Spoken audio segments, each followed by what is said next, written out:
అటు వెళ్ళిపోయిందని బాధ ఉన్నా ఆ హైదరాబాద్ నగరాన్ని సృష్టించిన సృష్టికర్త చంద్రబాబు నాయుడు గారు ఈరోజు మన ఆంధ్రప్రదేశ్లోనే మనతోనే ఉన్నారని నమ్మకం. ఆయన పరిపాలనలో ఈరోజు 13 జిల్లాలు కానివ్వండి, 26 జిల్లాలు కానివ్వండి, ప్రతి జిల్లా ఒక హైదరాబాద్ నగరంగా మన రాష్ట్రం అభివృద్ధితో పాటు ముందుకెళ్తున్న నమ్మకం ఈరోజు మనందరిలో ఆయన పరిపాలన కలిగిస్తూనే ఉంది. ఆయన ముఖ్యమంత్రిగా అయినట్టు నుండి ఆయన తన శైలిలో ఇటు సంక్షేమ పథకాలు, ప్రజలకు ఇచ్చిన హామీలను నెరవేర్చుకుంటూ, అదేవిధంగా గత 5 సంవత్సరాలు ఏ అభివృద్ధినైతే అప్పటి రాష్ట్ర ప్రభుత్వం, అప్పటి వైసీపీ పార్టీ గాలి కొదిలేసిందో, ఒక్క సంవత్సరం కాలంలోనే ప్రజలకి అభివృద్ధిని 5 సంవత్సరాల నష్టాన్ని పూర్తి చేస్తూ అభివృద్ధి అన్నది కళ్ళకి కనిపించేలా ముందుకు తీసుకువెళ్తూనే ఉన్నారు.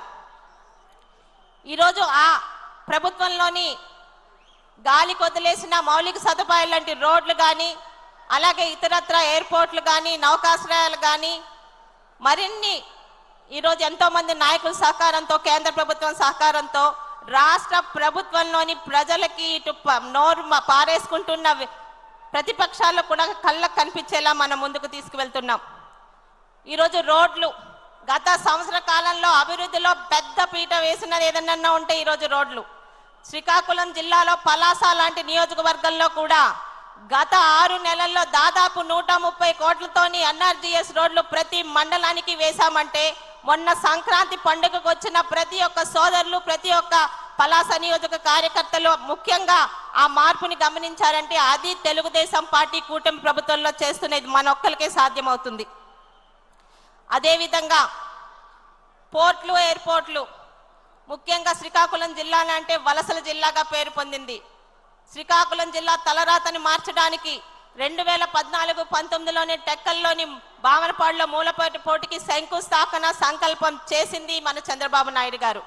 గత 5 సంవత్సరాలు దాన్ని గాలి కొదిలేసిన మళ్ళీ మన ప్రభుత్వంలో, మన పాలనలో శరవేగంగా ముందుకు వెళుతూ వలసల జిల్లాగా ఉన్న శ్రీకాకుళం జిల్లాని రేపు ఉదయం అక్కడే ఉద్యోగాలు, అక్కడ యువతకి ఇచ్చే విధంగా ముందుకి, వాళ్ళకి నమ్మకం ఇచ్చే విధంగా ముందుకెళ్తున్నాం.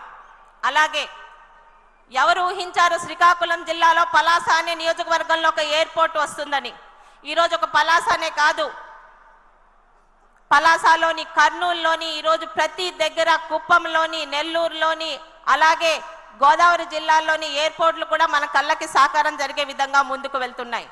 ఇక నౌకాశ్రయాలు, గత పరిపాలనలో అభివృద్ధి అంటే కొబ్బరికాయ కొట్టి మీట నొక్కడం అనుకునే వాళ్ళు, ఒక బటన్ నొక్కితే అభివృద్ధి జరిగిపోయిందని చెప్పడానికి వాళ్ళకి ఇచ్చిన పేపర్ల ద్వారా, వాళ్ళ ఛానల్స్ ద్వారా ఎన్నో గాలి మాటలు, అబద్ధపు కబుర్లు.